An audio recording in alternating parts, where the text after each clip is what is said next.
atau perkara yang tidak boleh ditunda-tunda. Tinggal lagi ibu-ibu sekalian, kalau dalam agama disebutkan dengan perkara, jangan kita samakan dengan perkara dalam hukum negara. Karena kalau perkara dalam hukum negara kan satu perkara berapa biayanya. Tetapi kalau perkara dalam agama tak pakai biaya. Ini bedanya. Jadi perkara dalam agama maksudnya hal-hal yang tidak boleh ditunda-tunda di dalam agama kita ini. Tak mengantuk kan Bu? Kau tak mengantuk, alhamdulillah. Ini yang penting.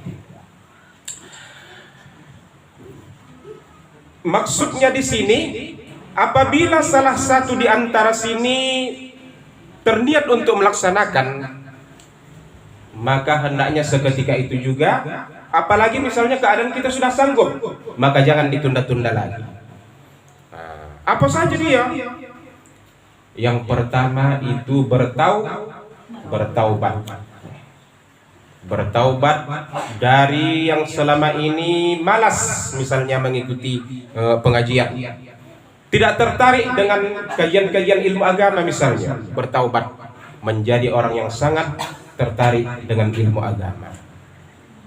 Kata Rasul ya kan, kun aliman, jadilah kamu orang yang alim.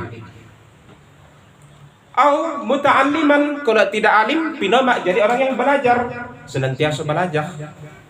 Ada kita nanti belajar pupuknya. Jadi kalau ku tengok dulu waktu kami masuk kuliah ya kan, dosen-dosen kami yang udah gelar S3 tetap belajar pupuknya. Walaupun orang itu mengajak kami, tapi pokoknya tetap belajar. Jadi kun aliman, jadilah kau orang yang alim. Au mustami'an, au muta'alliman, kalau tidak alim pinoma, jadi belajar. Muta'allim, orang yang senantiasa mempelajari agama. Au mustami'an, atau paling tidak suka mendongakkan. Jadi kita ini termasuk mendongakkan. Belajar juga namanya kan. Fala takun rabi'an, kata Rasul, jangan kau menjadi nang keempat. Nah tadi kan katanya kun aliman satu, au muta'alliman dua, au mustami'an tiga. Wala takun rabi'an, jangan kau jadi keempat. Apa nang keempat nih? Alim pun tidak, belajar pun tak onda, mendongak pun pokak. Nah ini yang keempat nih. Tak ada nama artinya semua, tak menarik sama dia, tak mau tahu. Maka kata Rasul, patuh lika, celaka kau nanti. Jadi kalau tidak menengok orang yang celaka itu, alim tidak, belajar tak onda, mendongak pun tak mau, itulah dia orang. Jadi malas aku. Cuman nak malamnya itu lagi, tidak begitu kan? Jadi jamaah yang dimuliakan oleh Allah, taubat dari selama ini kita bodoh dalam agama, kemudian kita berkeinginan harus menjadi orang yang paham dengan persoalan agama ini. Kemudian apalagi taubat dari yang selama ini malas ibadah, menjadi orang yang rajin ibadah. Kalau selama ini sholat mungkin ketinggalan, tapi untuk yang seterusnya taubat, dia akan menjaga sholatnya sekalipun dia sedang bertamasya di pulau.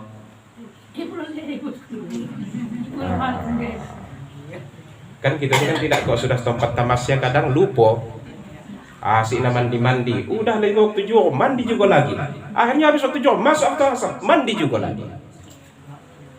Jadi bertaubat. Iya biasanya ada nyet ya kan. Kau nak tidak sembahyang, baik. Jadi yang sama ini kita mau meninggalkan taubat, jangan lagi meninggalkan sholat. Apalagi pesta ya, betul itu. Sangkin asiknya nyala mohang ya kan, tak ingat lagi waktu sembahyang. Iya. Padahal begitu waktu asak pemusik diam itulah, ama ajan jangan tak bangun orang tua apa kan. Tetap tak ingat juga. Taubat dari selama ini yang meninggalkan salat maghrib, menjadi yang senantiasa melaksanakan salat maghrib. Mengapa meninggalkan salat maghrib? Pokoknya wajib angsuhan. Mengapa mesti apa waktu makin mengutip angsuran? Isi itu nggak ada orang kata. Kalau siang nggak datang kan bangun orang tuh bilang untuk kerja. Padahal ini kok tempat tidur. Akhirnya kawan tukang angsuran habis tinggal maghribnya. Gara-gara tadi mengutip angsuran. Habis subuh ya. Iya memang begitu, begitulah kudongak-dongak yang tukang angsurannya kan. Nampayah lah katanya. Memang waktu hendak membeli itu nama nisan. Tapi begitu waktu pembayaran bakondok-kondok. Ibu kati pula si anak ya kan, nak, sekarang kok ada orang datang mana mak, bilang mak tak di rumah yo mak kata si anak. Datanglah pula betul. Mana mak kau? Kata mak itu tadi, kalau datang orang, katanya dia tak ada dibilangkan. Ada apa nang kota mak itu dapat disampaikan ya. Jadi jemaah yang dimuliakan oleh Allah, taubat dari yang selama ini kita mungkin antara sholatnya cuma SMS saja, maka harus sholat 5 waktu. Tahu bu, SMS saja bu. SMS sholat maghrib saja. Sholat isya lewat. Subuh apa lagi? Ada pula lewat semuanya. Subuh kesiangan, zuhur di pekerjaan, asar di perjalanan, maghrib kecapean, isya ketiduran. Lewat semuanya. Jadi taubat. Bertaubat. Taubat dari semua ini mungkin suka berbuat maksiat misalnya, suka berbuat kejahatan, atau sombong mungkin selama ini ya kan. Ini kan mau ini kadang dia kan sombong. Jangankan baca itu sorry, jangankan monang sorry pun tak ikasnya baca itu.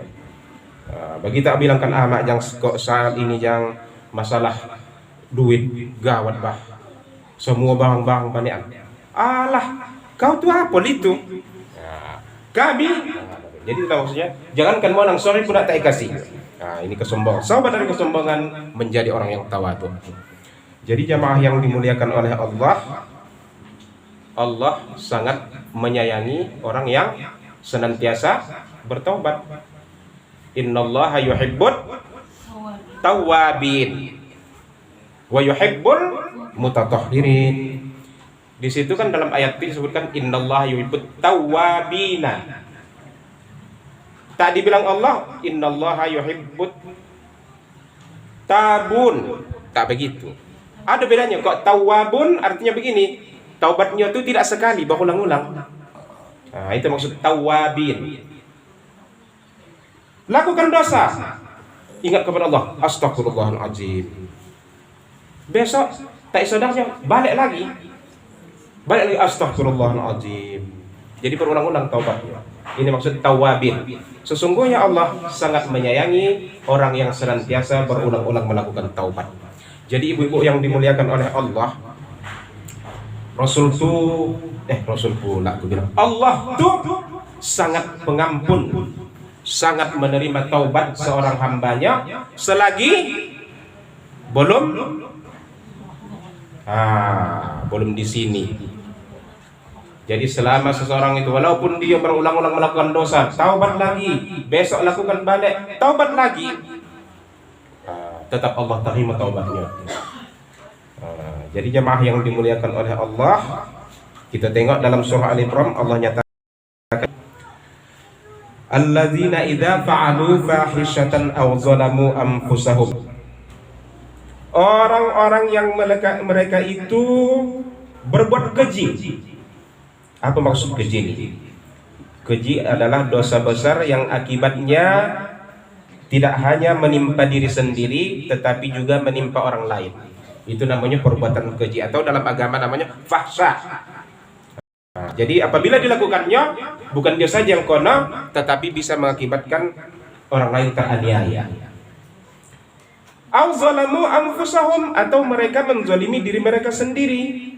Apa maksudnya? Melakukan dosa yang akibatnya hanya menimpa diri sendiri, menzalimi diri sendiri. Misalnya itulah tadi, dibiarkannya dirinya bertahun-tahun tidak paham dengan agama, bodoh dalam persoalan agama. Jangankan agama, membaca Al-Quran pun kadang ngapa kan? Yasin, kata Yasin, wal Qur'anil Hakim, wal Qur'anil Hakim, kata pula. enam panjang, pendek kan? Itu dia, menzalimi diri sendiri, dibiarkannya dia bodoh dalam persoalan agama ini. Zakarullah, segera mereka mengingat Allah. Fastaghfaru lidunubihim, lalu mereka memohon ampun kepada Allah atas dosa mereka. Wa may yaghfirudz dzunuba illallah, siapa yang dapat mengampuni dosa kecuali hanya Allah. Kemudian ini yang penting kok taubat tuh, walam yusirru ala ma fa'alu, jangan lagi mereka mengulangi perbuatan dosanya itu pula. Wahum ya'lamun, padahal mereka mengetahui. Jadi jamaah yang dimuliakan oleh Allah, taubat ini suatu perbuatan yang tak boleh ditunda-tunda. Kalau sudah begitu tak dalam hati, aku yang mulai saat ini tak nak lagi meninggalkan sholat, maka laksanakan terus. Jangan pula tunggulah udah bercucu nanti baru, ini masih muda lagi puasa. Iya, kalau sampai umur bercucu, kalau tak sampai, siapa bisa menjangkau umur kita kan? Tak ada yang bisa menjangkau. Makanya tak boleh tunda-tunda, takut nanti kok tunda-tunda tak sampai, mentang-mentang masih muda pula ya kan. Kalau masalah sembahyang ini nantilah udah kiong-kiong rumah tangga supaya mencontohkan sama anak-anak. Pokoknya tujuan dia untuk mencontohkan sama anak-anaknya pokoknya. Maka dia rajin sholat apa supaya contoh anak-anakku. Tinggal lagi masih lumayan lah, tinggal lagi pahala kurang. Mengapa? Karena bukan karena Allah, untuk mencontohkan sama anak-anaknya pula. Jangan dia anaknya dia, ya kan?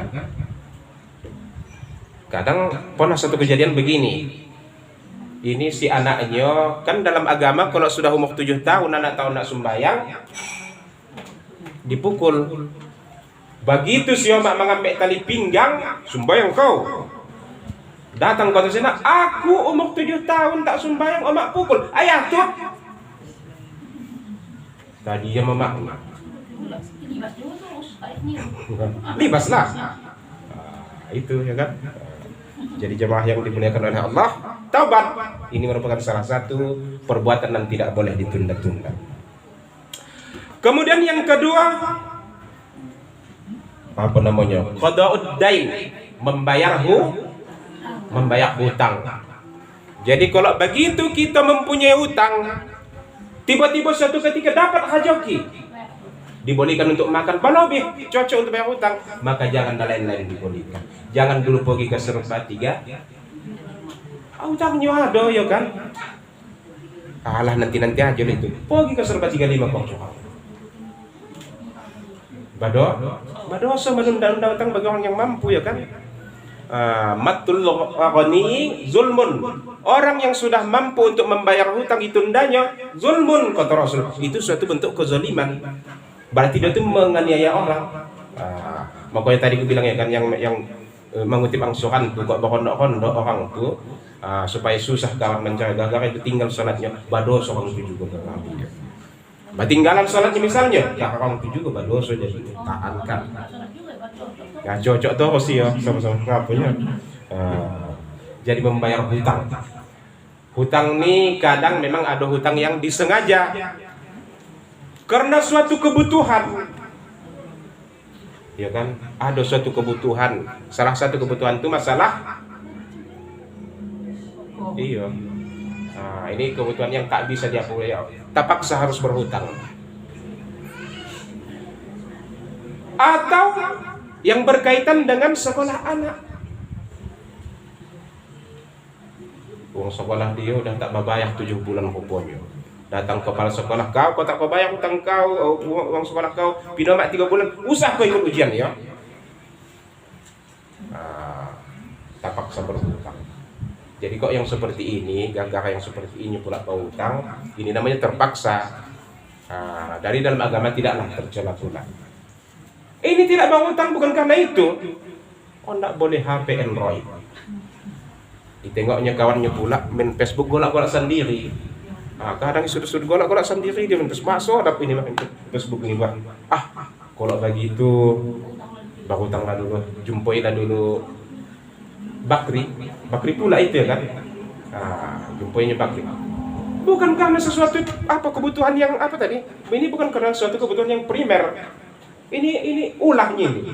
Kalau nang begini pula berhutang, ini yang dilarang agama tuh, bukan karena kebutuhan ini kan? Karena hura-hura. Jadi jemaah yang dimuliakan Allah, ini faktor yang kedua karena ulah. Jadi yang pertama tadi karena memang kebutuhan, yang kedua karena ulah. Kemudian yang ketiga ada orang yang berhutang tanpa disengaja. Misalnya begini, misalnya kita memakanlah ini suatu perkumpulan ya kan jamaah tahlil, ada rupanya arisannya pakai tarik manake. Rupanya dialah duluan manake. Iya kan? Tahu tak? Selesai dia manake seminggu kemudian mati. Ini kan berarti dia masih mempunyai utang sama berapa lagi yang utangnya?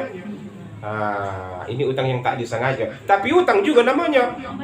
Iya betul. Jadi karena itu kalau yang seperti ini kejadian, hendaknya adalah salah satu keluarga yang meneruskan hal yang seperti ini tadi. Jangan pula udahlah itu, cumalah udah matinya omak itu sudahlah. Tak diteruskannya arisannya berarti berhutang omak itu terus-terusan ya kan? Tak boleh. Ini namanya utang yang tidak disengaja. Tapi walaupun begitu wajib untuk dibayar. Teruskanlah salah satu keluarga. Ada lagi utangnya memang seperti memang tidak disengaja. Misalnya begini, dia mempunyai seorang bisa dibilang kalau nang keluarga dekat, mempunyai banyak harta, misalnya tanah. Jadi datang ke keluarga tadi, ku kasihlah sama kau sebidang tanah ya. Iya, tapi dibuatnya dalam surat jual beli. Padahal kawan itu memang kasih sama dia, tetapi dibuatnya jual beli. Berarti tak hutang lah dia kan? Mengapa dibuatnya jual beli? Berarti harus ada bentuk pembayaran. Ini selama tidak ditunaikannya, bayarannya ini berarti dia senantiasa terhutang. Kawan kan tadi memang kasih, tapi mengapa dibuatnya surat jual beli? Sini kekonoannya. Jadi pernah aku tak kayak gitu. Kalau memang kasih udah buat saja seperti itu, supaya jangan ada persoalan di akhirat nanti. Ini jadi persoalan nanti. Persoalan dunia takut dia, tapi akhirnya di akhirat kono nanti, ya kan? Jadi kalau memang kasih buat aja suratnya kasih. Kalau nang hibah namanya. Ini pula dikasih kawan, buat jual beli. Kapan? Berarti mampu nggak wajib dibayar nanti itu. Hati-hati ya kan? Ini utang tak disengaja. Jadi jemaah yang dimuliakan oleh Allah, itu tadi ya, begitu sudah ada kemampuan kita untuk membayar, maka segeralah dibayar hutang. Jangan ditunda-tunda lagi, jangan lain-lain malah dipopolo. Satu contoh lagi, ini selalu mendekat ke Idul Fitri, ya kan? Idul Fitri, dia sebenarnya masih mempunyai utang lagi.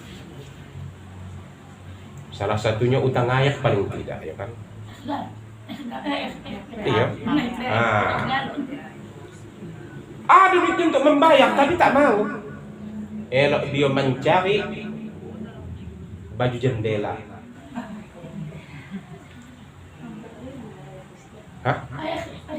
PDAM. Padahal ini sudah ada kemampuan dia untuk membayar, tapi karena dekat Idul Fitri itu nanti aja itu dulu.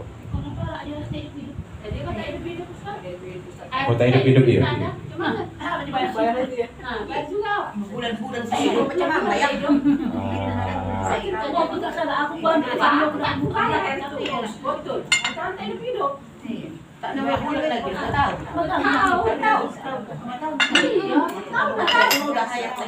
Nampayahan aku menjawabnya ini memang. Ku jawab sekarang. Iya, sobat salah jadi. Jadi Bu, iya kayo. Aku bener pernah begitu permasalahannya. Karena ayah ini tadi apanya tuh keran sama selangnya itu bukan air di dalam, angin. Dihidupkan pensiannya angin yang keluar. Iya. Jadi aku pikir-pikir sampai udahlah cabut kamu itu tak Dia gitu, gue bilang sama orang tuh jadi. Oh, doon sih. Hah? Doon. Tahu dong teman cabutnya udah ku ambil saja punya tuh ku tuangkan. Aku enggak bayar. Aku mau. Ada juga mau kan iya. Karena dia bilang, Bu, sudah setahun ini Bu, begini nyo Bapak PDAM. Kalau setahun yang kamu nggak jalankan air berapa bulan? Jadi aku bukan nggak mau bayar, tapi kamu yang tak hidup kamu tuh jangan ku bayar, yang hidupku yang ku bayar. Adil lah pula ya kan. Tak bisa begitu Bu, wajib bayar. Kalau kamu memaksa putus. Aku Iya. tak pakai kamu punya lagi. Udah aman sampai sekarang. Aman Iya. gitu ya kan. Karenanya tak hidup air, tak Iya. mungkin aku bayar. Yang dulu-dulu tak hidup seminggu, kita bayar karena Oh, masih iya. ada mengalir. Tapi si Mas tak konsum. Oh, enggak nyawa mau bayar. Tak bayar pun tak lantar aja ya kan. Tak datang pun no. Nggak ada mau kelihatan. Datang pun no. Itulah dah. Itulah gue bilang tadi payah menjawabnya nih mengapa? Karena nampunya perusahaan pun tak beres. Gitu. Kemana? Duit saja nangon. Hari itu yang 5 bulan tak hidup. Hidup udah belum puasa. Adi, lu tengok ayah puasa ni, box tip blok ni. Banyak lah ya, udah umi di sini, banyak sekali. 6 bulan lah jadi dibayar juga. Sampai hari tak hidup lagi, sampai begini. Sampai begini. Itu bilang tak beres ya kan? Udah kamu tak mau sama aku dah 5 bulan. 6 bulan ku bayar pula sebulan yang hidup. Sebulan lagi hidup. Banyak awak juga kamu tak pakai lagi. Kami dari musola belakang lah. Lebih baik begitu dah. Ya, kan? Yang halal-halal saja. Yang halal saja, yang halal saja. Nah, karena memang kita tengok pun kadang-kadang yang utama tuh yang dia punya apa galau apa Kita cek pagi tadi dah udah puja dia jual air minum karena itu utama itu nanti gitu. Kemudian mereka yang golongannya apa ada nih kayak golongan-golongan saya tengok.